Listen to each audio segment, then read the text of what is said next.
En Totus Podcast encontrarás contenido de diversa índole que seguro te va a proporcionar esos minutos de entretenimiento que nunca están de más. La música, en distintas vertientes, es protagonista en muchos de los programas de Totus Podcast. Dejó dicho Federico Nietzsche que la vida sin música es sencillamente un error. Bueno, lo dejó dicho en alemán. Y otro Federico, García Lorca en este caso, dejó por escrito que la música es en sí apasionamiento y vaguedad. Y esto lo dijo en un perfecto acento andaluz. ¡Hola, José! Buenas, Antonio. Y para seguir siendo fieles a ese protagonismo que decías, hoy volvemos a abrir la sección de instrumentos que nos gustan porque en su día adquirimos un compromiso cuando hablamos del fado portugués. En dicho programa, que lleva por título Como se fosse o primeiro, mencionamos que el fado portugués no sería nada sin su instrumento principal. Instrumento que es, a su vez, identidad de todo un país. Nos referimos, claro está, a la guitarra portuguesa.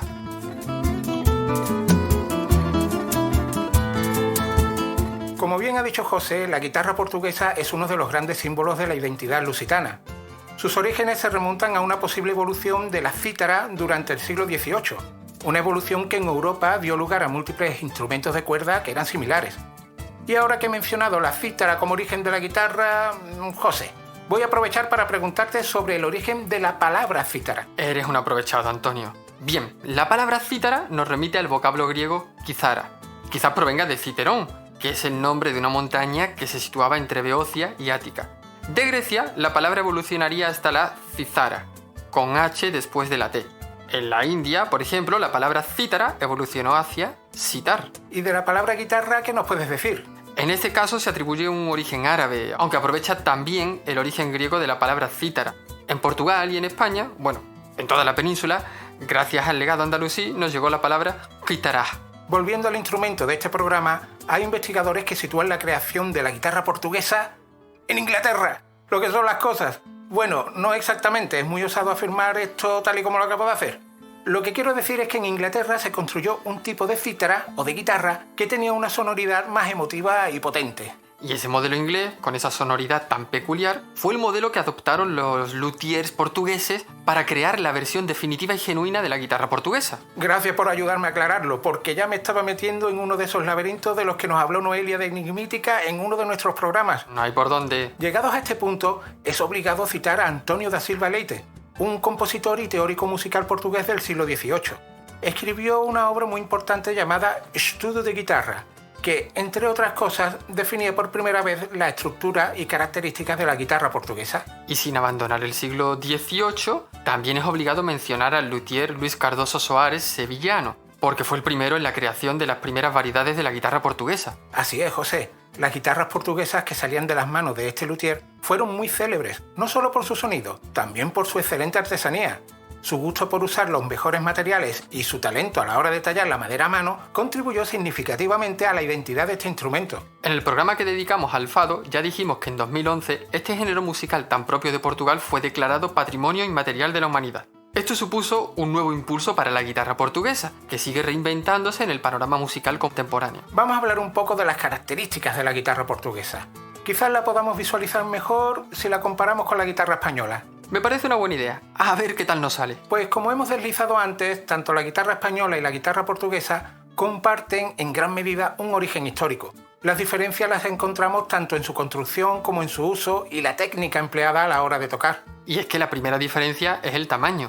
La caja de resonancia de la guitarra española tiene una forma simétrica con un lóbulo superior más pequeño y un lóbulo inferior más grande, que se conectan por una cintura estrecha y curvada, como si fuera el número 8. La caja de resonancia de la guitarra portuguesa tiene un diseño más pequeño y un cuerpo en forma de pera. Es, por así decirlo, más compacta. Otra de las diferencias más evidentes la encontramos en el número de cuerdas. Mientras que la guitarra española tiene 6, la guitarra portuguesa tiene 6 pares. 6 pares de cuerdas, 12 en total. Además, la guitarra portuguesa tiene un mástil más corto y trastes más estrechos que la guitarra española. Los clavijeros, donde se afinan las cuerdas, también son diferentes. La guitarra portuguesa utiliza clavijeros de relojería, que permiten una afinación más precisa, mientras que la guitarra española generalmente utiliza clavijeros de palanca. Y, por supuesto, el sonido. Es muy diferente cómo suena una guitarra española a cómo suena una guitarra portuguesa. Creo que hemos salido airosos a la hora de comparar ambos instrumentos, ¿no? Yo creo que sí. Venga, Antonio, Arráncate con más datos sobre la guitarra portuguesa. Vamos allá. Antes hemos mencionado que, comparada con la versión española, la guitarra portuguesa posee un mástil corto con clavijeros de relojería.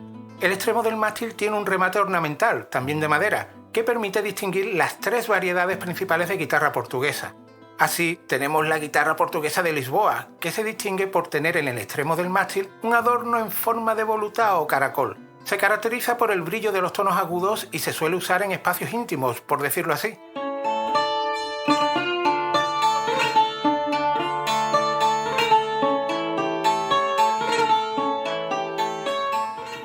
Además de la guitarra de Lisboa, también tenemos otra variedad conocida como guitarra de Porto. La otra gran ciudad portuguesa no se podía quedar sin su versión. Se distingue porque el adorno que tiene en el mástil no es un caracol o una voluta, que ya hemos dicho que eso pertenece a la versión lisboeta. En el caso de la guitarra de Porto, el remate ornamental es una figura que puede representar un animal o una flor. Este modelo destaca por sus tonos medios, dándole un empaque más solemne.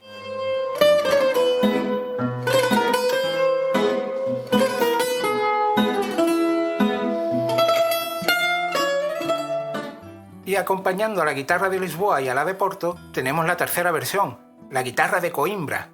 Se distingue porque el remate del mástil tiene forma de lágrima.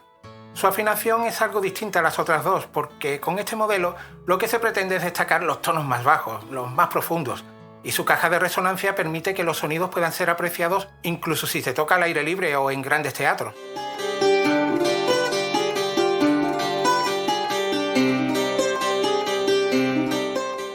Sobra decir que estos 3 modelos no son incompatibles entre sí, todo lo contrario. Los sonidos agudos de la guitarra de Lisboa, por ejemplo, casan muy bien con los de la guitarra de Coimbra. De ahí que no sea extraño ver que se usen a la vez distintos modelos de guitarra portuguesa. No hemos dicho aún, así que lo haremos ahora, que la guitarra portuguesa se toca con una especie de dedal llamado plectro, que permite rasguear y puntear las cuerdas, y se usan, sobre todo, los dedos pulgar e índice para pulsar o pinzar las cuerdas. Mientras la otra mano se encarga de presionar las cuerdas sobre los trastes a lo largo del mástil, como en todas las guitarras. En el caso de la guitarra portuguesa, al ser el mástil más estrecho y más corto, facilita la ejecución de rápidos pasajes melódicos y ornamentaciones. Muchos intérpretes consideran que la guitarra portuguesa tiene una personalidad que va más allá de lo estrictamente instrumental. Por ejemplo, el guitarrista Carlos Paredes llegó a decir que la guitarra portuguesa es un instrumento con gente dentro. Algo así como que la guitarra portuguesa puede tener días buenos o días malos, como las personas. Esto tiene que ver con la sensibilidad de las maderas con las que está construida este tipo de guitarra. Cualquier pico de humedad puede hacer que varíe la tonalidad y que pueda sonar diferente entre un concierto y el siguiente. Ya que hemos citado a Carlos Paredes como intérprete de guitarra portuguesa, ¿qué te parece si aprovechamos para citar algunos más? Del tirón. Entre los guitarristas más famosos podemos nombrar a Bernardo Couto, José Manuel Neto, Ángelo Freire, Jaime Santos, Camariña, Carvalhinho. Y si hay un guitarrista que admiramos en todos tus podcasts es, sin dudarlo, Luis Guerreiro. Una auténtica máquina.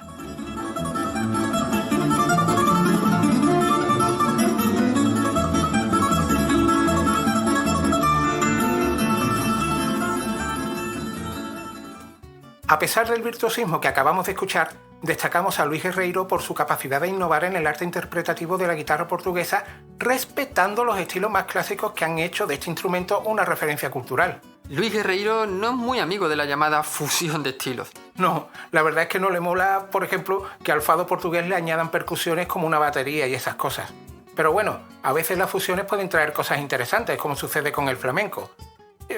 Pero estas cosas son muy excepcionales. Como cuando Gualberto García introdujo el sitar en el flamenco. Eso es. No dejen de escuchar el programa que dedicamos al sitar, que es otro de nuestros instrumentos favoritos. Vamos a ir dando pasitos hacia el final de este programa que hemos dedicado a la guitarra portuguesa, nombrando a 2 de sus luthiers más reconocidos, Gilberto Gracio y Óscar Cardoso. Gilberto Gracio fue el último de una generación que se dedicó durante décadas y décadas a la fabricación artesanal de instrumentos musicales. Antes de morir, y al ver que sus hijos no querían continuar con la tradición, se dedicó a transmitir la experiencia del legado familiar a través de varios cursos. El modelo de guitarra portuguesa de Coimbra le debe mucho a este luthier.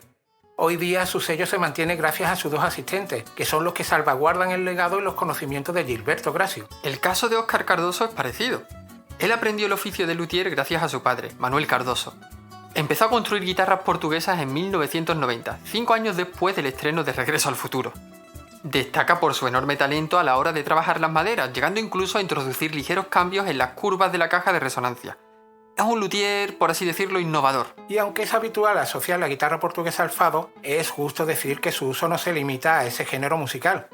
Obviamente se usa también en la música folclórica regional portuguesa para acompañar danzas y canciones tradicionales, pero también se usa para agregar su peculiar sonido a bandas sonoras de películas, por ejemplo. Por supuesto, los músicos contemporáneos siguen explorando nuevas formas de expresión musical con la guitarra portuguesa. Ya hemos dicho que este instrumento no es ajeno a la fusión de estilos. Otra cosa es el resultado de esos experimentos.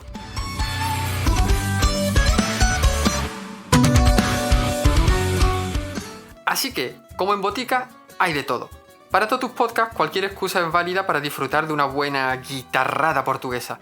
Pero tirando más para lo clásico, que en eso somos más rancios que el brandy. Te iba a decir que no fuese tan duro con nosotros mismos, pero es que tienes razón.